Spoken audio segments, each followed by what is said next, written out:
Okay, folks, there's a quick review of the Arkham City Azrael figure that was produced by Mattel as a part of the DC Comics Multiverse line of 3 3/4 inch scale action figures. Okay, the articulation joints on Azrael were easy to move straight out of packaging. Azrael has articulation in the head, shoulders, the elbows, the wrists, the waist, the hips, and the knees. Azrael's head can turn left and right, but the 360-degree movement is very restricted due to what appears to be the shape of his cowl, and there is little to no up and down movement. Elbows and knees appear to be single jointed, and the wrists spin 360 degrees, but they feature no other range of movement. Now, I have to confess, I was a little bit concerned initially that the shoulder articulation would be restricted due to the shoulder pads, but as it turned out, that fear was unfounded, as the shoulders rotate 360 degrees, and they can move in and out, and the hips move in and out, as well as forward and back. The paint apps on the figure, they were nicely done with no appreciable errors to speak of. And I also have to say that I'm impressed with the detailing. It's also nicely done. The harness that you see him wearing is painted on, and it isn't a removable accessory.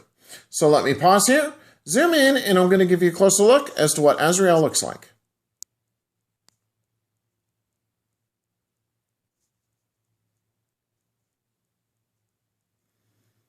Okay. Alright, Azrael did come with 2 accessories, so let me take a break here and I'm going to show you what those look like. There was no figure stand included in the package, and you can pick up these figure stands on smalljoes.com. Okay, here are the 2 accessories, a sword and a scabbard.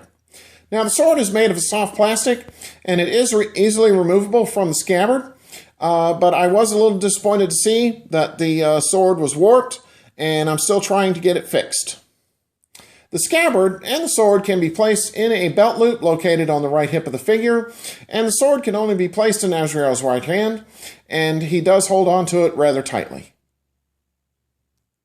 Okay, what I'm going to do now is a quick 360 of Azrael for you, and let you see what he looks like from all sides. So here he is from the front. Here's Azrael from the left-hand side. Here's Azrael from the rear. Okay, here's Azrael from the right-hand side.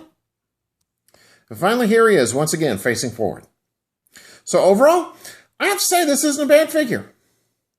Paint apps were nicely done, and there is a good range of posing options with this figure.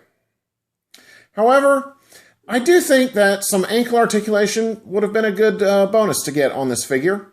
And I was glad to see that there were accessories included with this figure this time around, and that Azrael does hold his sword fairly nicely. So therefore, I think this Azrael figure, it hits a lot more than he misses on. So I think he deserves a great recommendation.